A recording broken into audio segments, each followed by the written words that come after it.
Ladies and gentlemen, put your phones down and listen closely because we are witnessing the absolute nuclear meltdown of the WNBA business model as we know it.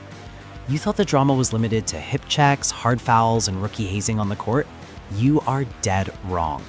We just received word of a financial standoff so aggressive and so unprecedented that it makes previous sports lockouts look like a friendly tea party. The players, backed by a union that has clearly decided to take the gloves off, have reportedly looked the league dead in the eye and said absolutely not to a seven-figure salary proposal. Let that sink in for a second. $1 million was on the table, a historic number for women's basketball, and they pushed it away like it was nothing. Why? Because they do not want crumbs anymore. They want the whole damn bakery. This is not just a standard negotiation. This is a declaration of total war against the status quo that has kept female athletes in the financial shadows for decades. They are demanding a staggering 30% of total revenue, and if they do not get it, they are threatening to burn the entire 2026 season to the ground with a general strike that would leave arenas empty and silent. Imagine the scene inside the boardroom right now. You have the established superstars like Breanna Stewart and Nneka Ogwumike, who've been fighting in the trenches for years, finally seeing the leverage shift in their favor.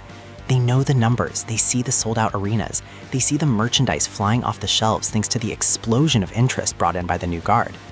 Speaking of the new guard, you have to wonder what is going through the minds of rising icons like Caitlin Clark and Angel Reese right now. They just arrived on the scene, they are carrying the viewership metrics on their backs, and now they might be facing a cataclysmic lockout in the absolute prime of their early careers. This is the ultimate gamble.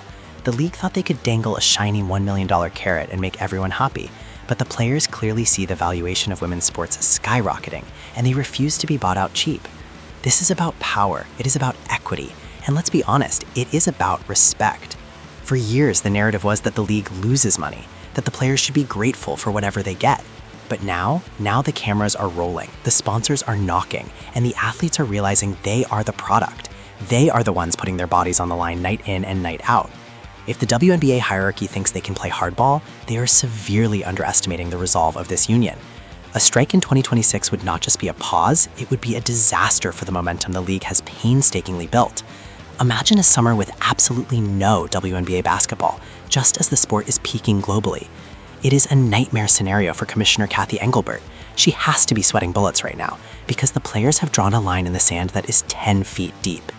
The sheer audacity to reject $1 million max salary is the biggest flex we have ever seen in professional sports labor talks.